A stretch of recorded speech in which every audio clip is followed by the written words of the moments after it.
So ja, ons is terug hier. So jy luister na Sport met Coach Alexar op Caledon FM, natuurlik jou stasie van keuse. My WhatsApp nommer in studio is 0766903689 en jy kan saam met my gesels, hier op WhatsApp en veral die gesprek wat ons nou gaan hê. Soos ek genoem het, ek gesels met Professor Heinrich Grobbelaar. Hy is verbonde daar in die Universiteit van Stellenbosch. Hy is mede-professor aan die departement sportwetenskap daar en hy specialiseer natuurlik dan ook in sportsielkunde. So ek sê goeiemôre aan Professor Heinrich Grobbelaar en baie welkom hier by Caledon FM. Okay, goeiemôre Alex, goeiemôre luisteraars en ja, dankie vir die geleentheid. As doodreg, ek hoop die reën val ook lekker daai kant, prof in Stellenbosch soos dit hier by ons val. Ja, nee, het nou weer behoorlik begin uitsak, het lekker hierdie nag gereën, so lekker Saterdag is vooruitsig. Ja, nee, ek het hom so. So, ons kop af, soos ek kan oorskakel net dalk in Engels toe, soos ons gesels het al, dat het net 'n bietjie meer draagkrag kan gee. So, like, switching over to English, our conversation about mental health, the mental health and well-being on top athletes. So, I've basically followed this topic since last year already, when the England cricket team visited South Africa when they played a couple of tests and basically a series against the Proteas, mainly in Cape Town. And then they sort of like left due to COVID reasons. There was a COVID breach, the breach of protocol inside the hotel. But only when they arrived back in England, they cited that it was mainly due to basically the bio-bubble structures. You know, they cannot went out to play golf, they cannot went to go shopping, all that. So what exactly is this whole mental health, especially in the COVID era that we are now in? Well, it's a good topic, and yeah, I can recall the England series because there was the bio bubble, burst. There was a couple of positive cases on both sides, and but yes, the players cited the fact that they felt trapped within this particular bubble. Fast forward to what's currently going on with the World T20 Championship. These players are in these bubbles again, and I've even recently read that England is now because the series, the Ashes against Yes. Australia is coming up. They've already negotiated and agreed upon certain allowances, and specifically the players would like to go and play golf, and they would like to be allowed to go to the beach. So we'll get to bubbles a little bit later on, but I think it's also just important to state that not all bubbles are exactly the same. Yes. So to go back to this topic of mental health, mental well-being, I'm actually grateful that we're doing this part of the discussion in English, because in Afrikaans some of these words are real tongue twisters. Yes. But I think worldwide, even considering let's call it the normal population, there's definitely an increase in mental health episodes. I think things like depression and anxiety is really worldwide currently quite a big challenge. But then if we take it to sport, and obviously we might get into specific cases, that's blown up in the media.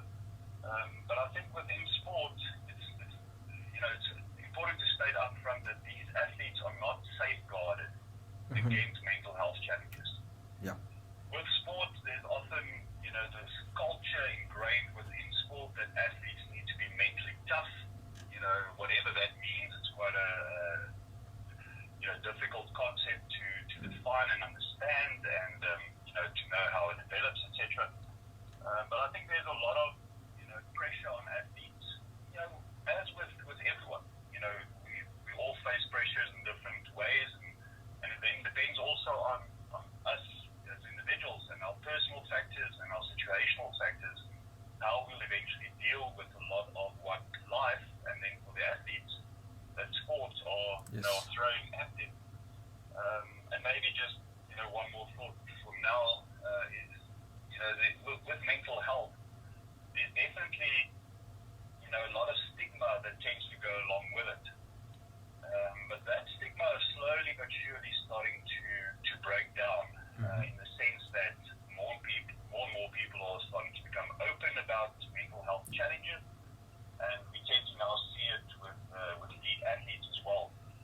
Yes, yes, surely, surely. And then you've already touched on certain parts of my next question. Basically, the England cricket team again now during the Cricket World Cup, and we know that Ben Stokes already decided that he's not part of the next, like couple of tournaments for England due to taking basically a break from cricket to focus on his mental health. Together with that, and on top of that, I would like to discuss the two other top athletes that I cited out.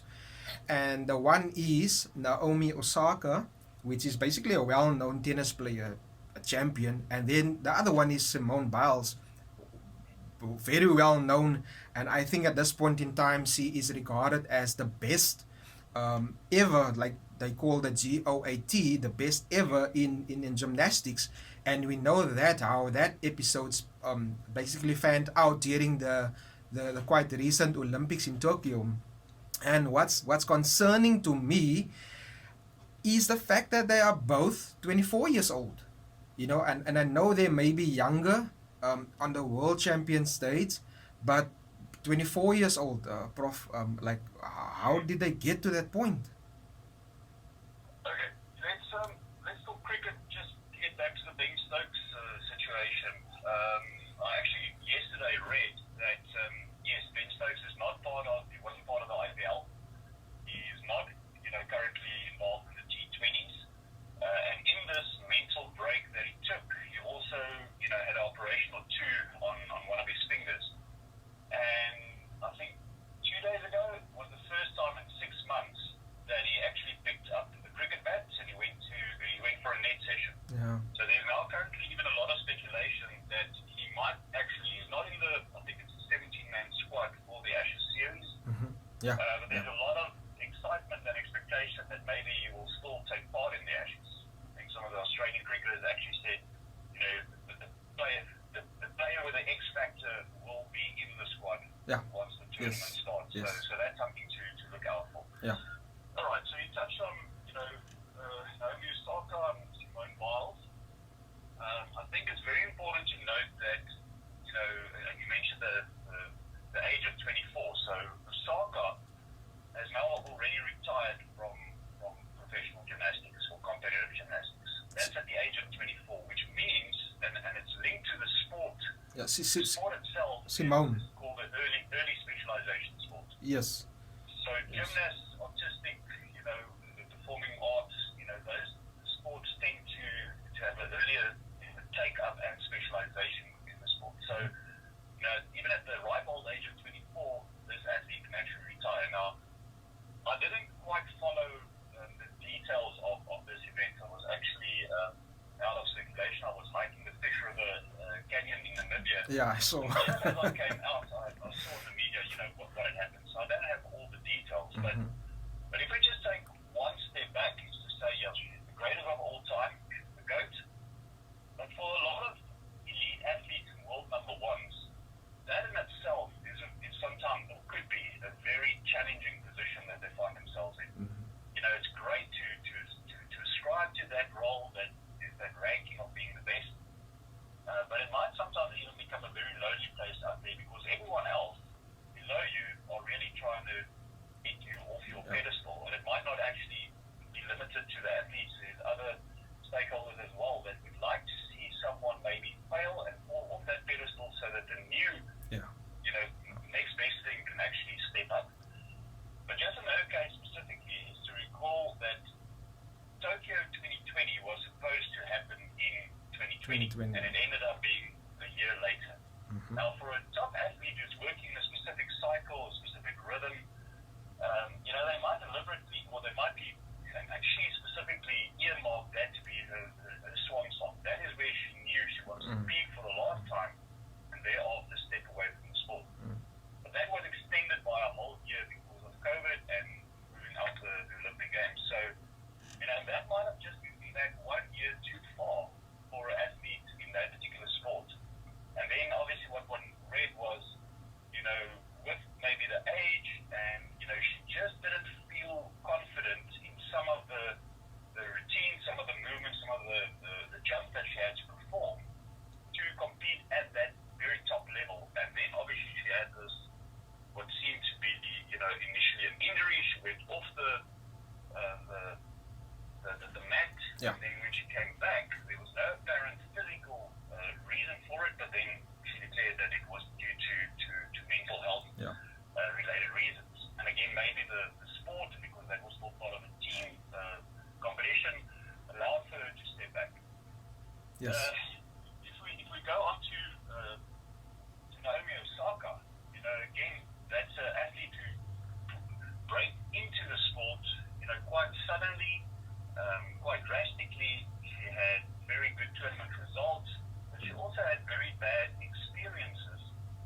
initial tournament Yeah. and tournament successes, notably when she played against Serena Williams.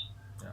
And so she's had a difficult journey in a sense through sport, and she really struggled at times, and it's well documented that she's been struggling with anxiety. It's been really something that challenged her a lot.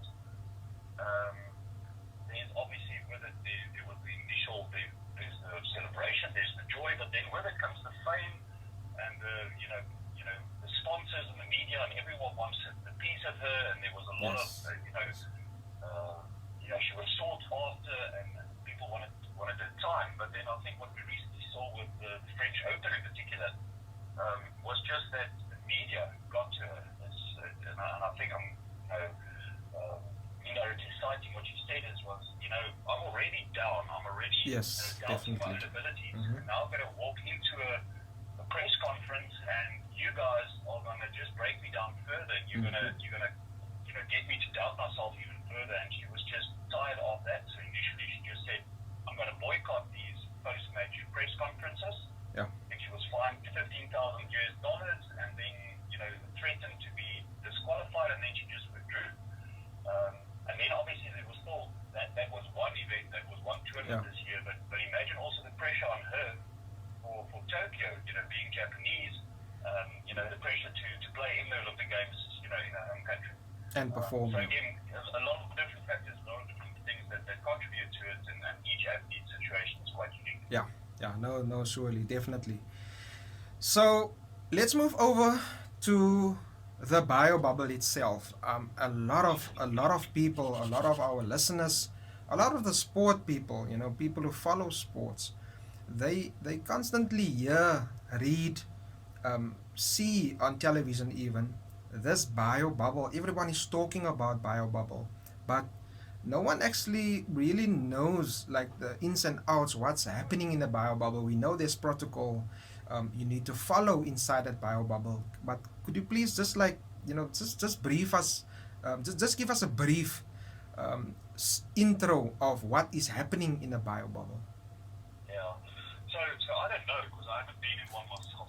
Okay. I think the closest thing that we all experienced was last year with a particular lockdown. You had to stay inside your house, and you had to figure out a way in which to do what you had to do. But it wasn't a bubble that you were still allowed to go to the shops, and for certain emergency things you were allowed outside. Just to say up front that not all bubbles are the same. It depends on where you are in the world, the country, even the state or the province you find yourself in. What is the lockdown level?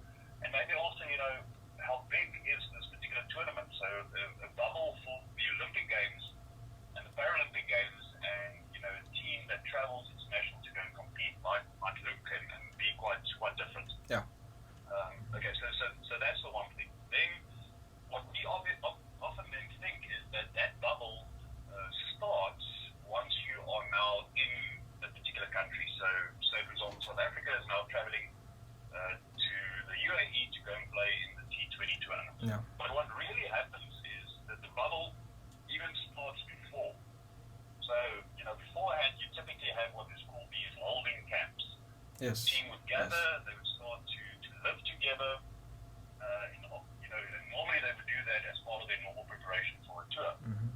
But now all of a sudden, again, there's now more strict protocols, sanitizers and signing in and checking in and out, and you are tested quite regularly, maybe in those bubbles, and you're supposed to be preparing, mentally as well as physically, for this tournament. So you're allowed to maybe go and train. But for the rest, there's a lot of, and of course, impacts. There's a lot of restrictions on movement, what you can do and cannot do.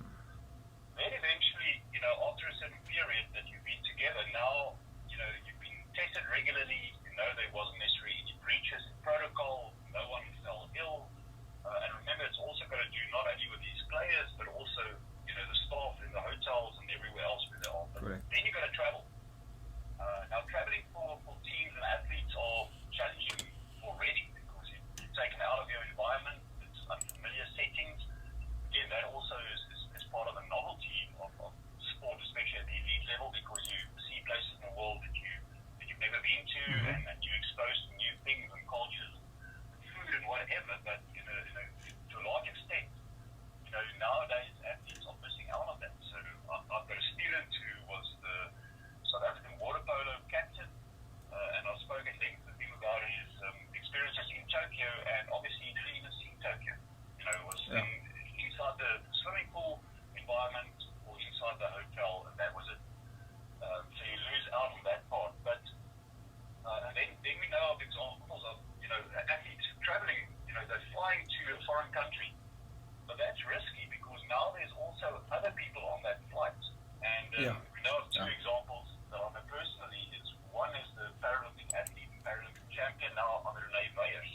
Yes. And what happened is, on the flight to Tokyo, or on arrival, they did some screening tests, and there was eventually a false negative test. So one of the fellow people on this flight, Yeah. I don't think it was someone from the South African squad, in fact, tested positive. And then what they did was they figured out who else was in close contact with her. So there's a lot of extra protocols as to where do you sit in relation also to some of these other people on the flight. And Renee was there. Now, remember, she had COVID not long before going to the games. Yeah. But then she was isolated. She was taken into an area in which then she had to be tested as well, and just to make sure that she isn't also COVID positive. Yeah. And that places a lot of stress on you. Even that just build up to the games is stressful. Then on that day, there's a lot of stress and tension, and then obviously there's also then this release of pressure and emotions, obviously. And it ended well for her because she didn't test positive. But that's something that would never have been there. So that's a completely new additional stressor. Then we're aware of Coach Neil Powell. On arrival at the Olympic Games, he tested positive. That was the end of his games. He still tried to do it from a hotel, and where he was kept in isolation, recovering from this illness, but then trying to coach remotely, that was quite challenging. Yeah, and it's not the same. It's not the same. You're not there in that moment. There's a delay. You're not there to really sense what's going on. And well done to the team. And it really came down to one bad match. Yeah. But then, as I said, it really then also happens. Depends on where you find yourself and how severe these restrictions and these lockdowns are. I mentioned earlier that teams will now negotiate in advance. What are the conditions? What are we allowed to do? Yes. What not? Yes. And specifically, they need. Remember, these elite athletes. They've got such a lot of energy that if you bottle them up and cage them into a hotel the whole time, what eventually happens is that physically they tend to be well rested, but mentally they can actually become exhausted. And I recently listened to a podcast by Danny Upton, who's well known in cricket circles, in which he really said the problem is that if you can't do much, the players eventually start to play the match over and over in their heads. Yeah. And that really fatigues you on a mental level more so than physically. Yeah. But these athletes have got such a lot of energy. They want to go out. They want to do something just also to distract their minds from this particular sport and this event. Yeah. They want to be human. They want to be people, and they've also got other passions, other hobbies. Some guys like to go and fish. Whether it's fly fishing or angling in the ocean or surfing or whatever. And now that's taken away from them. And now you sometimes feel trapped within this bubble. With these players, and then lastly, maybe is the fact that some of these bubbles last forever. They're really long bubbles. Yes. Take the South African rugby team. Yeah. I think they were in a bubble setting for close to 4 months. Yeah. And then they had about a 2-week break before they're now starting to reconvene again for this end of year tour. So it's moving from one bubble to another. The length of them differ, but also then the restrictions within those bubbles. No, all good. I hear you.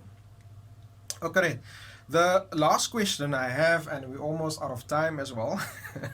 So the last question we have is about the mental coaching, and more so the preparation before tournaments, big matches, etc. Just brief us on that one. Just go through the steps in that mental coaching preparation, please. I get to begin a long answer. Sorry for those long-winded questions. And maybe it's a good thing that we run out of time, because this is such a difficult question. There's no one-size-fits-all approach to this. There's not the magical 3 steps that you need to follow. And I think what we should probably do is start, going from the assumption that the coach and the team and the squad,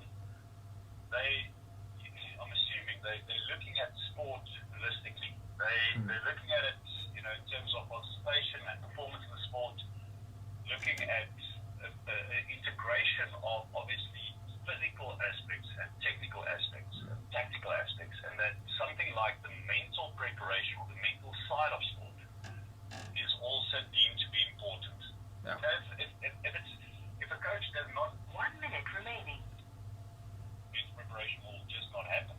Okay. But I think a lot of people, most people will know that there is a mental side to sport and to performance, whether it's a bad performance or a good performance. So the two key concepts that I want to leave on this is, the two key words is to say that there needs to be some kind of systematic approach. It needs to happen within an existing system. It needs to be prioritized. Okay. And then secondly, it's got to happen consistently. It's not something that you can just do every now and again. And I think there's a misconception maybe that you need to go and sit in a boardroom or get someone in and talk to the players and psych them up. It's not about dialogue. It's about tackling topics. It's about aligning expectations, getting players to set goals and standards. And then maybe to end off, I think,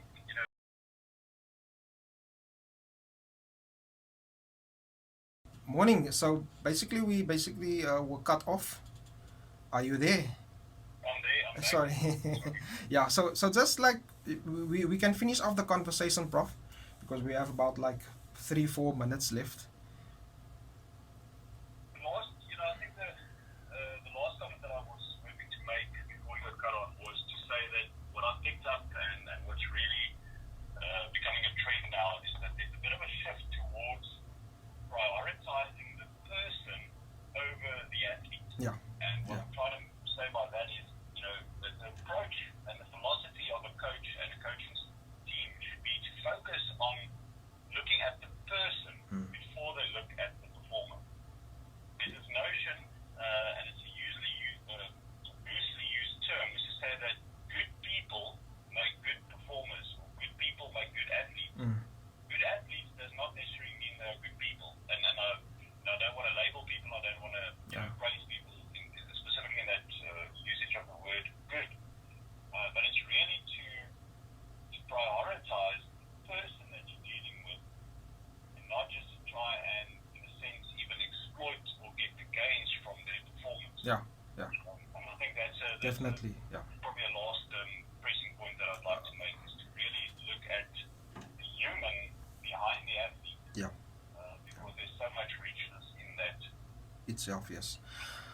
Good. Thank you for the wise conversation we had this morning with you. I think definitely we should have, if not later this year, maybe early next year, depending on the so-called fourth wave, we should definitely have a follow-up on this, and maybe there's some more issues coming out in the next couple of tournaments that we have across the globe.